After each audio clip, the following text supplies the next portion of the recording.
Hello, my friend. I hope that you are doing so well. Welcome to the channel if you're new, or welcome back if you are a returning viewer.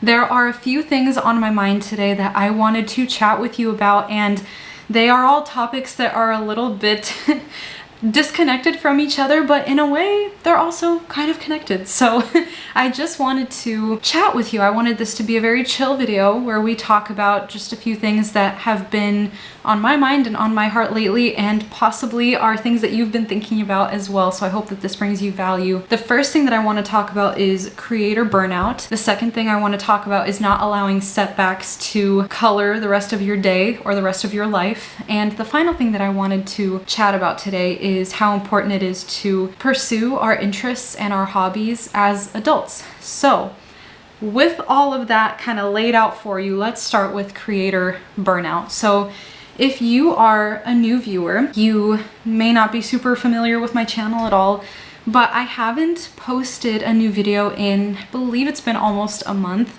which is not something that I am very proud of, honestly. When I first started off my channel, I'm still a relatively new channel, still relatively small as well. When I was first starting out, I was extremely consistent, posting once a week, and that has gradually been on the decline over the years. And I wanted to chat about it because I know that there is a good amount of you that are interested in content creation. You may have found me through my how much I made on YouTube as a small creator videos, and you're either interested in starting a YouTube channel yourself or you've already started one. And so for that reason, I wanted to chat about this. And the burnout that I personally have been experiencing is not so much the physical burnout associated with filming videos, editing them, posting them. It's not so much with the technical parts of that process, but more so with the ideas part of it, with the part that involves me thinking about what do I want to talk about on a weekly basis, what is important to me, what is the type of message that I want to relay to my audience week after week after week. And I think that that kind of burnout is pretty widespread actually lately, because if you've noticed, a lot of your favorite creators are probably switching over to lifestyle content because they are feeling burnt out with creating tutorial or educational videos. One creator that is pretty big that I'm thinking of when I discuss this is Catherine Manning. She started off with a lot of how-to videos in regards to YouTube and social media, and lately has transferred over almost completely, last I checked, to lifestyle vlogs.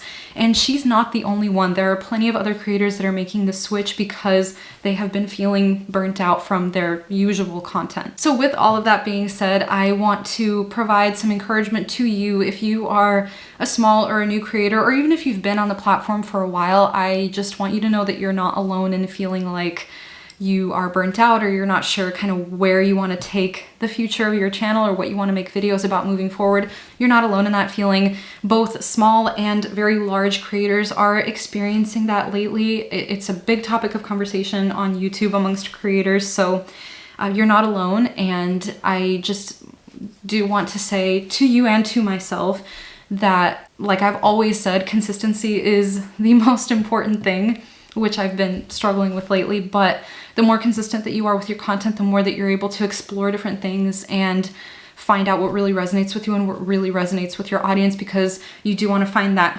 wonderful, elusive balance of creating content that you are very excited and passionate about, and that your audience is also very excited about and they find value in as well. Now, as we talk about burnout, there is an Instagram post that I recently saw that comes to mind that I really wanted to talk about because it really resonated with me, and I think it'll resonate with you as well. And it deals with not allowing setbacks to color your day, or really the way that I interpret it is not allowing setbacks to color your life in general. The post, I'll put it up on the screen as well. It basically has two color bars on it. The first one starts off yellow, and then you can see there is a point where it goes red, and for the rest of the bar it stays red and kind of like a reddish pinkish, but the yellow is completely gone and now the rest of the bar is red. And under that bar it says, don't let one setback color your day, and the bar under it starts off yellow, goes red, but then goes back to yellow, and under that it says pause and feel it and then keep going. And I feel like I really saw this.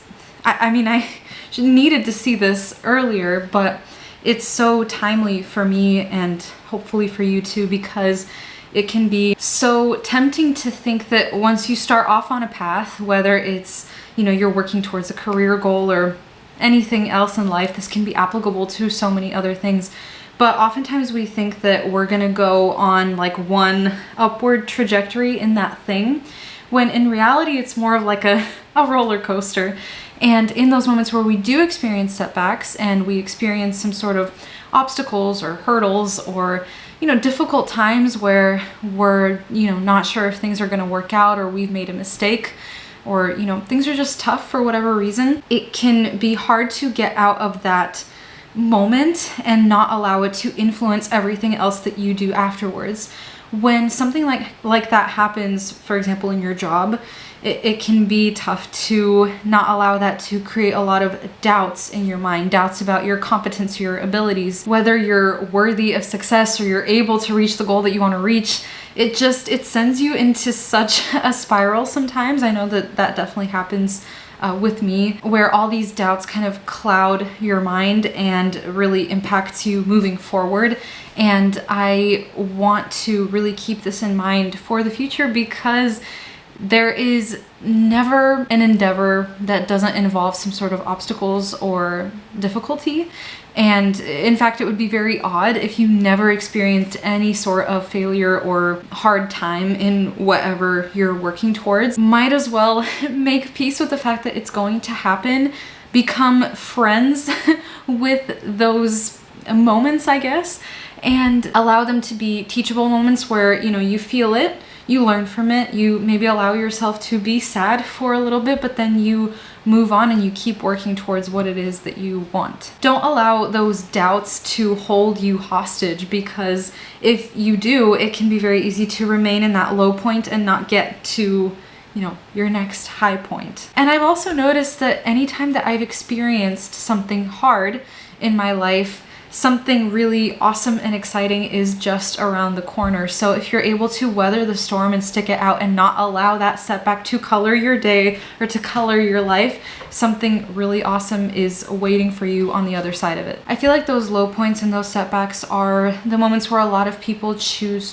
to quit or give up, or sometimes you can stop working towards one goal because now you feel like you're being redirected towards another, and that's not giving up, that's just redirection. So that's totally normal. But when you don't move forward or you don't redirect, you just kind of stay stagnant. That is where the real problem is. It's not changing your mind on something or working towards something different. It's the danger of stagnation that I think is the real issue. And while we're on the topic of stagnation, I do want to address that it's not only possible to become stagnant in your career or your personal development, but also I feel like as adults we become very stagnant in our interests and hobbies. I feel like we tend to think, or I know that I've fallen into that myself, that the things that we're interested in as hobbies are not as important, and the activities that we used to love as children or maybe in middle and high school kind of fall to the wayside. So I've been challenging myself not just to continue progressing professionally, but also to make time and space to rediscover the things that I once loved. There's always something that needs to be done. There's always cooking and cleaning and work and a whole plethora of other things, but